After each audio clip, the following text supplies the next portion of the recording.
सोचो, अगर तुम्हारी पूरी जिंदगी का सबसे बड़ा सपना सिर्फ इसलिए इम्पॉसिबल हो क्योंकि तुम गलत घर में पैदा हुए हो। एक छोटी सी लड़की जिसे दुनिया की हर चीज से ज्यादा मैजिक पसंद है, लेकिन उसे बचपन से एक ही बात सुनने को मिली, मैजिक सबके लिए नहीं होता।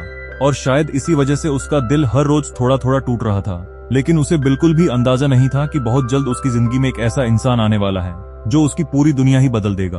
तो guys, welcome back to Senpai Explain. और आज हम देखने वाले हैं एक ऐसी फैंटेसी स्टोरी जो ड्रैगन्स और बैटल से नहीं बल्कि सपनों और मैजिक के लिए तड़प से शुरू होती है। स्टोरी की शुरुआत होती है एक छोटी सी लड़की कोको से। कोको एक ऐसे गांव में रहती है जहां लोगों के लिए मैजिक कोई आम चीज नहीं है। हर तरफ मैजिक के चमत्कार दिखते हैं, लेकिन उन्हें इस्तेमाल करने का हक सिर्फ जादूगरों के पास होता है। और ऑनेस्टली, कोको मैजिक देखना इतना पसंद होता है कि कभी कभी वह बस उसे देखते रहना चाहती है। उसके सामने एक ऐसा झरना है जो कपड़ों को खुद साफ कर देता है। लोगों के लिए नॉर्मल बात होगी, लेकिन कोको के लिए ये किसी मिरेकल से कम नहीं।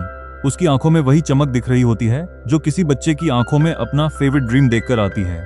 लेकिन प्रॉब्लम एक ही है, उसे मैजिक पसंद तो बहुत है, पर वह मैजिक कर नहीं सकती। और ये बात उसके दिल को अंदर ही अंदर परेशान करती रहती है। कभी कभी तो वह सोचती है, काश मैं भी किसी जादूगर के घर पैदा हुई होती, तब शायद मेरी जिंदगी भी अलग होती। और बच्ची तो आखिर बच्ची ही होती है। इसलिए कोको अपनी चादर को उड़ने वाला व्हीकल समझकर खेलने लगती है। लेकिन अगले ही पल उसकी नजर कुछ ऐसा देख लेती है जो उसका पूरा ध्यान खींच लेता है। गांव के बाहर एक पेगासस कैरेज आकर रुकती है और कोको तो एक्साइटमेंट से ऑलमोस्ट उछल पड़ती है, क्योंकि ऐसी कैरेज रोज रोज देखने को नहीं मिलती। वह तुरंत अपनी माँ को बुलाने लगती है। लेकिन जब वह भागते हुए बाहर आती हैं, तब उसे पता चलता है कि कुछ मेहमान उनकी दुकान पर आए हुए हैं। और इन्हीं मेहमानों में एक आदमी भी होता है जो पहली नजर में बिल्कुल नॉर्मल लगता है, लेकिन उसकी नजर कोको के काम पर जा टिकती है। अब कोको की माँ सिलाई और कपड़ों का काम करती हैं और कोको भी उनकी मदद करती है। जब वह आदमी कोको को काम करते हुए देखता है तो काफी इम्प्रेस हो जाता है। उसे कोको की मेहनत, उसकी सफाई और उसकी बारीक नजर सब कुछ पसंद आता है। और यहाँ एक छोटा सा मोमेंट आता है जो देखने में सिंपल लगता है, लेकिन कैरेक्टर को बहुत अच्छे से समझा देता है। क्योंकि जब उस आदमी ने कोको की तारीफ की तो कोको खुश तो होती है, लेकिन उसके मन में एक ही बात चल रही होती है, ये सब मैजिक जैसा नहीं है। उसके लिए सिलाई, कपड़े और क्राफ्ट्समैनशिप इंपॉर्टेंट जरूर है, पर उसका दिल तो कहीं और ही अटका हुआ है, मैजिक में। उसकी आवाज में इतनी सच्चाई होती है कि वह आदमी भी क्यूरियस हो जाता है। और फिर वह कोको से पूछता है, तुम्हें मैजिक इतना पसंद क्यों है? और यहीं से हमें कोको के पास की सबसे इंपॉर्टेंट याद देखने को मिलती है। कई साल पहले जब कोको बहुत छोटी थी, तब वह अपनी माँ के साथ एक मेला देखने गई थी। वहाँ उसकी मुलाकात एक अजीब सी मास्क विच से हुई, एक ऐसी जादूगरनी जो किसी फेरी टेल के कैरेक्टर जैसी लग रही थी। उसने कोको को एक किताब दिखाई और कोको ने मासूमियत से पूछ लिया, मैजिक होता क्या है? और जो जवाब उसे मिला, शायद वही उसकी पूरी जिंदगी बदलने वाला था। वह जादूगरनी कहती है, मैजिक वह चीज है जो दुनिया को रंगों से भर देती है। आसमान में उड़ती कैरेज, खुद साफ होने वाला पानी और रास्ते में चमकते पत्थर, ये सब मैजिक ही तो है। बस ये सुनते ही कोको की आंखें चमक उठती हैं, जैसे किसी ने उसके सामने एक नई दुनिया का दरवाजा खोल दिया हो।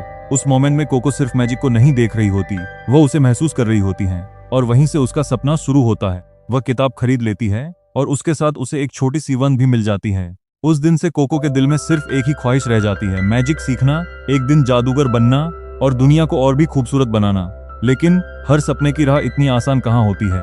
जब कोको अपनी माँ को बताती है कि वह बड़ी होकर विच बनना चाहती है, तब उसकी माँ उसे एक कड़वी सच्चाई बताती है। वह कहती है, मैजिक सीखा नहीं जा सकता, जादूगर पैदा होते हैं, और जो आम लोग होते हैं वह चाहे कितनी भी कोशिश कर लें, कभी मैजिक नहीं कर सकते। बस ये सुनते ही कोको चुप हो जाती है, क्योंकि पहली बार उसे लगता है शायद उसका सपना वाकई इम्पॉसिबल है। लेकिन फिर भी वह पूरी तरह हार नहीं मानती। उसके दिल के किसी कोने में अभी भी उम्मीद बची हुई है। और तभी घर लौटते वक्त एक छोटा सा अजीब मोमेंट होता है। कोको को लगता है कि उसके कदम पड़ते ही रास्ते के पत्थर चमक रहे हैं। वह खुशी से अपनी माँ को दिखाती है और उसकी माँ भी हल्का सा मुस्कुरा देती है। लेकिन कोको नहीं पता कि इस छोटी सी बात के पीछे एक बहुत बड़ा राज छुपा हुआ है। और उससे भी ज्यादा खतरनाक बात, कोई दूर से उस पर नजर रखे हुए है। कौन है वह? और कोको की जिंदगी इतनी जल्दी बदलने वाली क्यों है? यही से स्टोरी अपने असली मैजिक की तरफ बढ़ना शुरू करती है। बचपन से कोको को मैजिक से इतना लगाव था कि उसने कभी उम्मीद छोड़नी ही नहीं थी। लेकिन तभी बाहर अचानक जोर की आवाज आती है। कोको भाग कर देखती है और पता चलता है कि पेगासस कैरेज उलट चुकी है। सब लोग घबरा जाते हैं क्योंकि कैरेज का काफी नुकसान हो गया था। कैरेज के मालिक भी परेशान हो जाते हैं और समझ नहीं पाते कि अब घर कैसे लौटेंगे। तभी वहाँ मौजूद वह अजीब सा आदमी आगे बढ़ता है और कहता है कि शायद वह इसे ठीक कर सकता है। जब उससे पूछा जाता है कि आखिर वह है कौन, तब वह अपनी असली पहचान बताता है। और ये सुनते ही कोको की आंखें चमक उठती हैं, क्योंकि वह आदमी कोई आम इंसान नहीं बल्कि एक असली जादूगर था। जादूगर कैरेज को देखकर बताता है कि ज्यादा नुकसान नहीं हुआ, बस उसके नीचे बना हुआ मैजिक सिंबल खराब हो गया है। अगर वह सिंबल दोबारा बना दिया जाए तो कैरेज पहले की तरह काम करने लगेगी। कोको की माँ उसे वर्कशॉप इस्तेमाल करने की इजाजत दे देती है, लेकिन जादूगर कोको को बाहर ही रुकने के लिए कहता है। वह उसे सख्ती से समझाता है कि जब तक काम पूरा ना हो जाए तब तक किसी को भी अंदर नहीं आना चाहिए। अब कोको के लिए यह सबसे मुश्किल काम था। एक तरफ उसके सामने पहली बार एक असली जादूगर था और दूसरी तरफ उसे बाहर बैठकर इंतजार करना पड़ रहा था। वह बार बार सोचने लगती है कि आखिर मैजिक काम कैसे करता है, जादूगर ऐसा क्या करते हैं जो आम लोग नहीं कर सकते। काफी देर तक खुद को रोकने के बाद आखिरकार कोको चुपके से अंदर झांक लेती है और जो चीज वह देखती है उसे देखकर वह खुद हैरान रह जाती है। जादूगर किसी मंत्र का उच्चारण नहीं कर रहा था, ना ही उसकी छड़ी से कोई रोशनी निकल रही थी। वह तो बस कागज पर एक अजीब सी आकृति बना रहा था। कोको ध्यान से देखती है और धीरे धीरे उसे समझ आने लगता है मैजिक छड़ी में नहीं था, मैजिक उन आकृतियों में था। यानी जादू बोला नहीं जाता, उसे बनाया जाता है। कुछ देर बाद जादूगर कैरेज को ठीक कर देता है और सब लोग चैन की सांस लेते हैं। रात होने के बाद कोको की माँ उससे एक बात कहती है जो कोको को अंदर तक छू जाती है।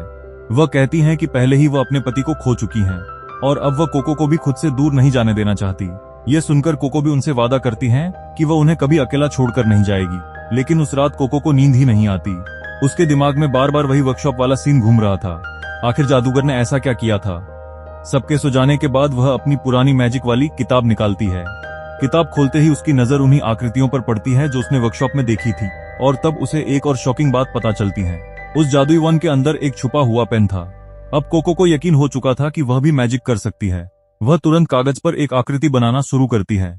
शुरुआत में कुछ नहीं होता, लेकिन थोड़ी देर बाद अचानक उसके सामने बना हुआ सिंबल चमकने लगता है और पहली बार उसके हाथों से सच में मैजिक एक्टिवेट हो जाता है। ये देखकर कोको की खुशी का ठिकाना नहीं रहता। वह बार बार नए सिंबल्स ट्राई करने लगती है। धीरे धीरे उसे समझ आता है कि जितनी बड़ी और साफ आकृति होगी, मैजिक उतना ही बेहतर काम करेगा। इसी उत्साह में वह किताब का एक और सिंबल कॉपी करने लगती है। इस बार वह कागज रखकर पूरी डिजाइन को बिल्कुल सही तरह ट्रेस कर लेती है। लेकिन जैसे ही सिंबल पूरा होता है, सब कुछ अचानक बदल जाता है। एक खतरनाक मैजिक एक्टिवेट हो जाता है और सीओचो की माँ उसके सामने धीरे धीरे पत्थर में बदलने लगती हैं। ये देखकर कोको के होश उड़ जाते हैं। वह बार बार अपनी माँ को पुकारती है, लेकिन कुछ भी काम नहीं करता। तभी इफ्री वहां पहुंच जाता है। एक नजर देखते ही वह समझ जाता है कि कोको ने एक फॉरबिडन मैजिक चला दिया है, एक ऐसा मैजिक जिसे इस्तेमाल करना सख्त मना है। कोको रोते हुए अपनी माँ को बचाने की गुहार लगाती है, लेकिन इफ्रे उसे बताता है कि अब वह जादूगरों का सबसे बड़ा राज जान चुकी है और नियमों के मुताबिक उसकी यादें मिटा दी जानी चाहिए। ये सुनकर कोको और भी ज्यादा घबरा जाती है, क्योंकि अगर उसकी यादें चली गईं तो उसकी माँ को बचाने का रास्ता भी हमेशा के लिए खो जाएगा। तब कोको उस जादुई किताब के बारे में बताती है और ये सुनते ही इफ्रे भी समझ जाता है कि इस पूरे हादसे के पीछे कोई बहुत बड़ा राज छुपा हुआ है। आखिर में वह कोको से एक सवाल पूछता है, क्या वह इस राज को हमेशा छुपा कर रखेगी। कोको बिना एक सेकंड सोचे हाँ कर देती है। ये देखकर इफ्री उसे अपने साथ चलने को कहता है और इसी पल से कोको के जादूगर बनने के सफर की असली शुरुआत हो जाती है। और इसी के साथ कोको की पूरी जिंदगी एक ही रात में बदल जाती है। जो लड़की कुछ घंटे पहले तक सिर्फ मैजिक देखने का सपना देखती थी, अब वही लड़की जादूगरों की दुनिया का सबसे बड़ा राज जान चुकी है। लेकिन उसकी एक गलती ने उसे बहुत बड़ी कीमत चुकाने पर मजबूर कर दिया। उसकी माँ अब भी उस खतरनाक जादू का शिकार बनी हुई हैं और उन्हें बचाने का सिर्फ एक ही रास्ता है, उस रहस्यमयी किताब के पीछे छुपे हुए सच तक पहुंचना। अब क्या कोको अपनी माँ को वापस नॉर्मल बना पाएगी?